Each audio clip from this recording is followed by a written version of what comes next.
அது கல் தூணு, அது சர்வே கல்லு, அப்புறம் சமணர் தீபம் இருந்துட்டு போகுது. அது எதுவா வேணா இருந்துட்டு போகணும். ஆனா அங்க அங்க தீபம் ஏத்திருக்கிறது உண்மை, வரலாற்று உண்மை. அது சர்வே கல்லுன்னு நீங்க வச்சுக்கோங்க. கனிமொழி அக்காவுக்கு அது சர்வே கல்லுன்னு தோணுது. ஏன்னா நான் கேக்குறேன், அவங்க ஆர்கியாலஜிஸ்டா, ஏஎஸ்ஐ அவங்க அந்த அந்த சர்வே கல்லா இருந்தா அங்க அனுமார் பொறிச்சு இருக்காதுங்க.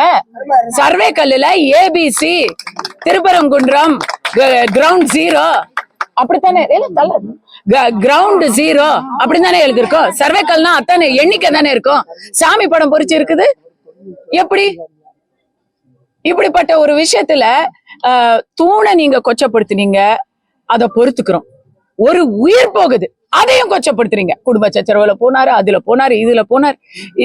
இத என்னால ஜீரணிக்கவே முடியல. இன்னைக்கு மலை மேல போனா, மலை மேல மக்கள் போனா கலவரம் நடந்துரும். அதுக்காக தானேங்க மலை மேல அனுமதி கொடுக்கல. அப்ப எப்படி இன்னில இருந்து முழுசா திறந்து விட்டாச்சு?